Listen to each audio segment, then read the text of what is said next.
Welcome to a new episode of Moving Parts. As you can see, for this episode, to give you a sense of what took place a few hours ago, I am gonna be Joe Biden, and Michael over there is gonna be. It's not working. Michael over there is gonna be Donald Trump. You're crazy. It happened. You're so crazy. This week it happened.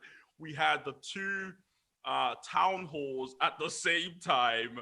You know, I have images of people up and down the country just flicking to different channels, seeing what's happening. Or what most people would have probably did is just watch the highlights after.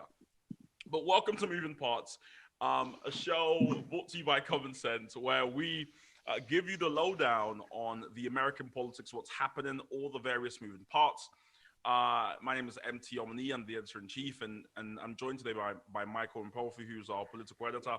I want to encourage you to subscribe if you haven't done so yet, so you can join this growing family. Of course, we're racing towards November the 3rd now, the all-important date where America will either go through a massive shift or we get more of the same. And we've got some exciting events coming up around that, interesting articles. So you want to be subscribed, do join us and turn the notifications on.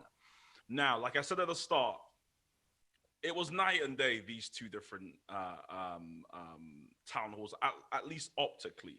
One man had a mask on, the other didn't. One man was, safe and kind of straight to the point, for want of a better term, boring, others might say. We had another town hall that seemed a bit more eccentric, lots of tweetable moments and quotable moments. Mike, let's just jump straight into what happened a few hours ago. That town hall with Joe Biden and that town hall with Donald Trump. How do you think it went? Who won, for want of a better term? Yeah, look, I was one of those sorry souls at the early hours of British time, flicking between the two, ABC and NBC, trying to gauge what the mood of the American people was. Firstly, before I get to who won and all the kind of nuances of that, I think I was disappointed really in the fact that, instead of flicking between two channels, we should have had the opportunity to observe two people, one in the highest office in America, go toe to toe in a debate, which ironically was scheduled to be a debate in a town hall format. So engaging with the live audience and Joe responding with Donald responding on the other side. It seemed a bit silly to me personally that, you've got clearly two people who are able to get to the venue, socially distanced, and not have the town hall. Of course, these plans were made while Trump was, his health was still in question. So you can't negate that. But the fact that... But my quick question, who do you think will be blamed for this? The fact that... And again, it's hard to say because you can't blame Joe Biden for trying to take care of his health and, well, for other people as well. It's not just Joe Biden, it's people on staff for trying to be careful in making sure Trump is not infectious. On the other hand, you can't blame Trump for saying, look, I don't want to do this thing on Zoom because I really like the audience and that experience. It's part of the race. I really don't think people will lose sleep over it. I think the emphasis for me is it's a really missed opportunity. And, as fate has it, we had two separate events. So you look at Joe Biden and Joe was, as I like to say, was Joe. He gave us what we expected. I will give him this, though. He had some really outstanding moments where I thought, okay, Joe, that's, some really decent arguments were being put forward. For example, he really did address what he would do with the economy. He talked about his strategy to rebuild. He talked about the fact that actually, he does want to open up America, but in a safe way, equipping businesses and making sure that they have guidelines and, of course, some funding similar to a UK style, to assist and really rejuvenate the economy. Kudos to him on that. The points where I think Joe was lacking, which I believe, are points that he needed to address, which he didn't. Number one, the most contentious issue right now in this election campaign, I would argue, is the appointment or the imminent appointment of Judge Amy Barrett, soon to be Justice. Yeah. Joe Biden was asked a question, which I think, can I be honest, even if you are not a political analyst, if you're an ordinary citizen of America, you want to know this. Joe, what are your intentions with the Supreme Court? I don't think it's a bad strategy to answer that question, because then, number one, you deal with it and it's over and your opinion's out there. Number two, at least, and the moderator raised a very good point. The moderator called Joe out and said, you promised the American people to always level with them. And on that issue, he's been very, very cheap. That's the expression. In fact, his words were, I will tell you, but just before the election, which I thought was a bit of a weak answer, could do better on that one.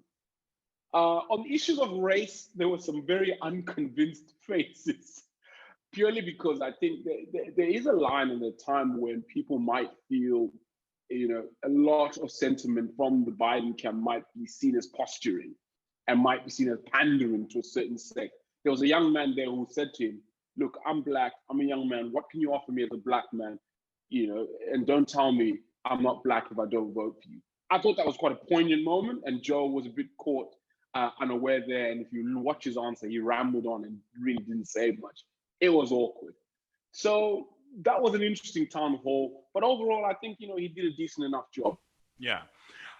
What's yet to, come out is, are all these different town halls, Trump's growingly crazy tweets, it's the best. I mean, I'm trying to find a poetic way to say it, but they are all these different things. Are they actually affecting? Are they moving the needle? Just to give you guys a quick sense of what's happening nationally, in the polls of polls, and whether you take a look at Real Clear Politics or you look at the Financial Times, Biden still leads nationally. He has about 51.6%, and Trump has 42%.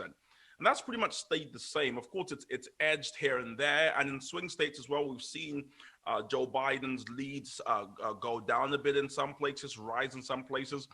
What we're yet to see, and what we're always trying to do on this show, is work out, are all these different moments that we might obsess over as political commentators, are they actually moving the needle? So if we just take a look at some swing states. In Florida, Joe Biden is ahead just over 3 points. So it's still kind of within the margin of error there. He leads Donald Trump with Donald Trump on 46 points, but him on 49 points. In Pennsylvania, which carries 20 electoral votes, Biden's up by 6%. The only swing state that Trump seems to be leading Biden in right now is Iowa, which he leads Biden on by 0.4%, so definitely within the margin of error, and Ohio, that carries 18 electoral college votes, but again, he only leads by 2%. So if you look at the picture nationally and things play out the way kind of posters would expect it to, Trump is heading for a thumping defeat. Now, one of historical proportions, to be quite frank, too. That might explain why he's become a bit more unhinged the last few weeks and months or so, the last few weeks or so, or days rather. Mike, my question to you is, now I've been here before. In fact, we've all been here before, where we saw Hillary Clinton with this kind of thumping majority. In fact, some folks are saying it's game over. It's game over. He's going to lose. There's no way he can. It's an insurmountable amount to make up.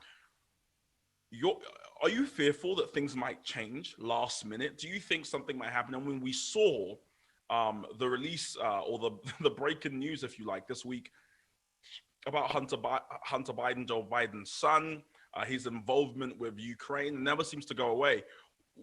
Do you think something could happen? I mean, what would have to happen in the next few days or so for that crazy lead, that massive gap nationally and in the swing states to be overcome by Donald Trump? Yeah, I think, if I'm in both campaign camps and I'm strategizing, I'm saying to both candidates, we need to forget about the rest of the country. And in the next 20 odd days, our focus is on those swing states, because that's when America's won or lost. You speak of Florida, Trump coming out of hospital, relaunches his campaign in his home state. You speak of Pennsylvania, he's been there this week. You speak of Iowa, he's been there this week. So as has Biden, ironically. So there's a sense that it's heating up and they're ramping up their efforts.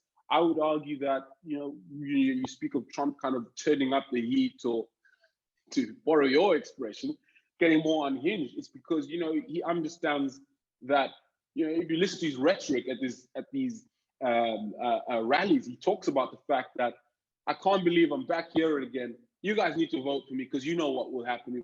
So he's clearly cognizant of the impact that the swing states have. If you want to see the needle move, it's definitely a swing state game. I would personally love to see Joe Biden, and this is where I think it might be intriguing to see. I'd love to see Joe Biden outside of a controlled environment, outside of a controlled setting, interacting with people. Yes, COVID-19 is definitely a factor, but I do think there's a socially distant way you can still engage with people and meet with them. I think there's an element in, if you're a working class or just a middle class family, you want to see your candidate and know that, they don't just exist online. What should Trump do to move the needle? What should Trump do to perhaps influence people otherwise? I would think he needs to stay clear of certain arguments. He needs to stay clear of attacking Joe on what I think are not really substantive points. Keep harping on about how old Joe is. Mate, you're not that younger. So people already know that. Did you see the meme where he said, yeah, Joe Biden for president? Yeah, exactly. It's like you're not that much younger, Donald. So that's a bit weird that you're attacking someone who's almost your age. I think Joe's about 4 or 8 years older than me. So the point I'm making is those little points don't really shift the needle because people are trying to find out how do you rebuild your life post-COVID. So having said that, I think it's too soon. We were here in 2016 and people thought, oh, well, Hillary's got this in the bag. Yeah, she might have had the popular vote in the bag, but what are the swing states saying? You're right. And that is where I think we have to focus our attention over the next few days is what are the swing states saying? What's most likely going to happen? Because remember, it is possible for a president to win the popular vote, which it seems almost destined that Joe Biden will win, but still lose the Electoral College. But even on the Electoral College, you have Priorities USA, which is a pro-Biden super PAC, and that's just a political action committee. These are a group of folks. America's crazy, but these are a group of folks who basically fund and support and would champion Joe Biden's chances. Based on their classifications, they say 319 Electoral College votes are either Democrat, right, or lean Democrat, which means they're probably going to go Democrat, compared to 188, which are meant to be Republican or lean Republican. Important for folks listening to know that you only need 270 electoral college votes to actually win the White House. So even when we take a more forensic look into the Electoral College, Joe Biden is still set for a blowout victory. However, what is almost a factor in all these debates that we have to be very careful about is we have no clue what Donald Trump will do over the next few weeks and months. And I do think, though, there is something to say about whether his attempts and all the whether they're working. Do you think Donald Trump's running out of plays? I mean, coming out of a hospital, one thing he's kind of talking heads were saying was that he would get the sympathy vote. He'd come out and he, but that hasn't really transpired, especially in those swing states. Then folks thought, okay, maybe he ought to be more direct.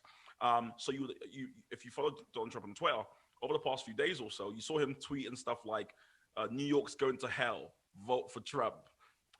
California's going to hell, vote for Trump.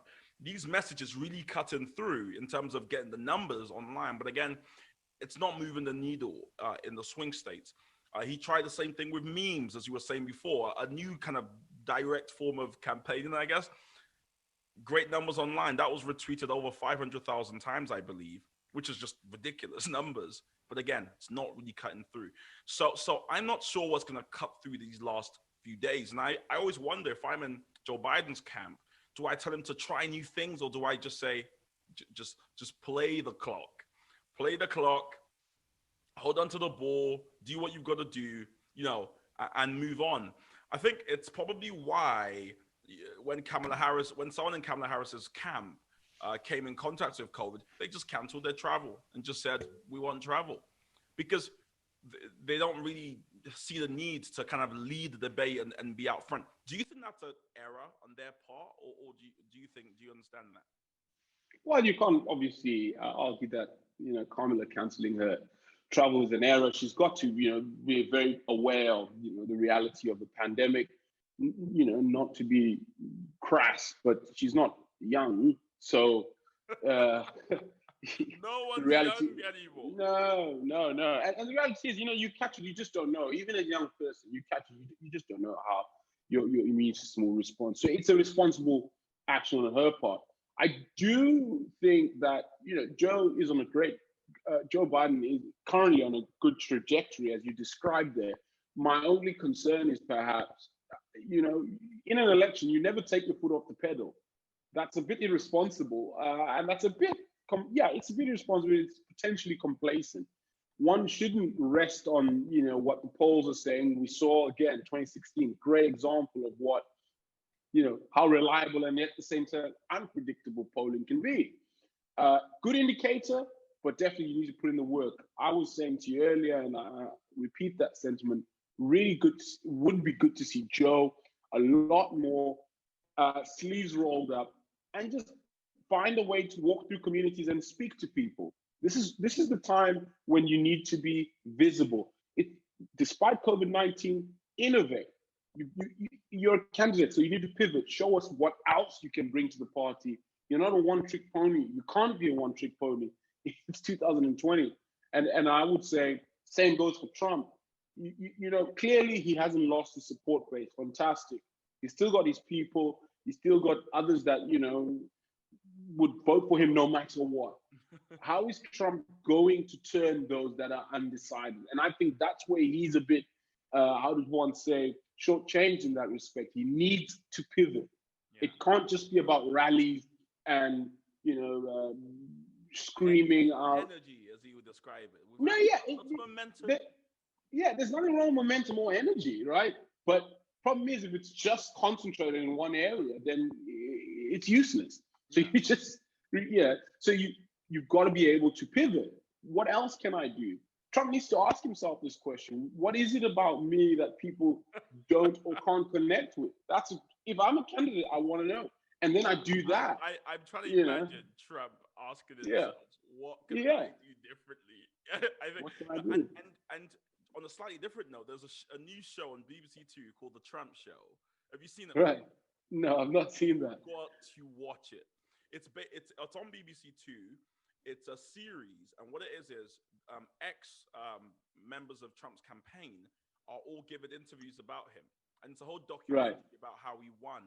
It is so fascinating. You've got Omarosa, you've got Sean Spicer, you've got I don't know if Ryan Priebus is on it, but Steve Bannon's on it. Different. You've got to watch it. It's brilliant. You love Steve's wardrobe, don't you? He always wears 3 layers. Yeah, a shirt, a jacket, a shirt, and a shirt. Yeah. It's Inception. It's really interesting. And there's 2 episodes so far, so you can binge. It'll be about 2 hours long because it's 1 hour each, the episode. Right. And it's just so fascinating because they gave us an insight into the night Trump won. So like everyone was on the 5th floor. He was in these private residence in Trump Tower.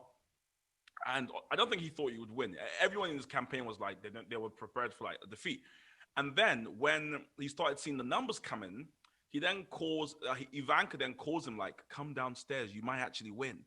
And then he comes downstairs and there's a picture of him as he's staring at the screen, which I've never seen before. I don't think it's really been out there, where he realizes that he might actually win.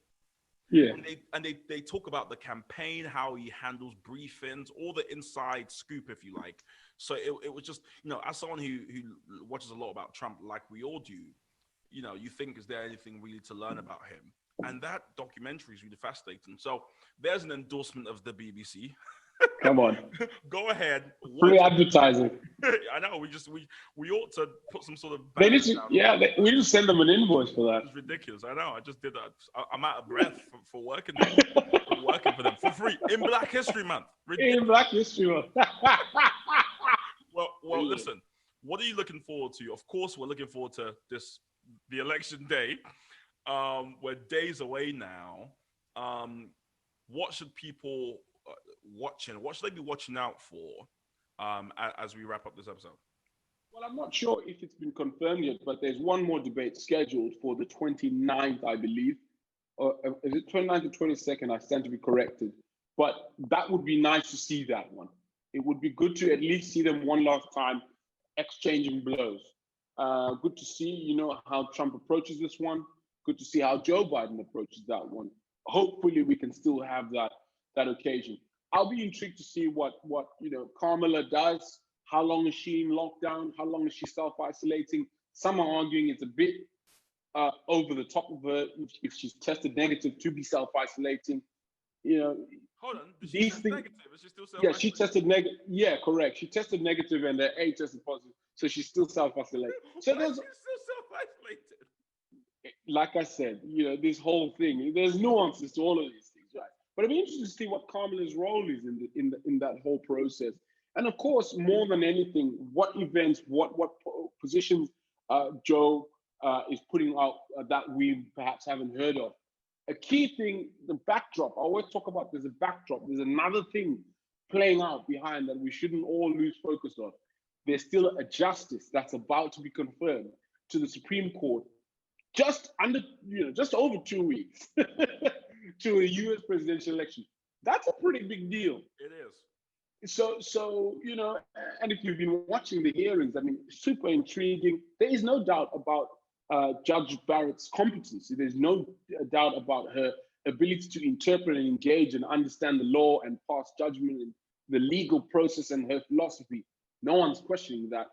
Every single question from the Democrats, of course, has been about the circumstances under which she's being appointed or wanting to be appointed. So those will be intriguing to watch the next few days.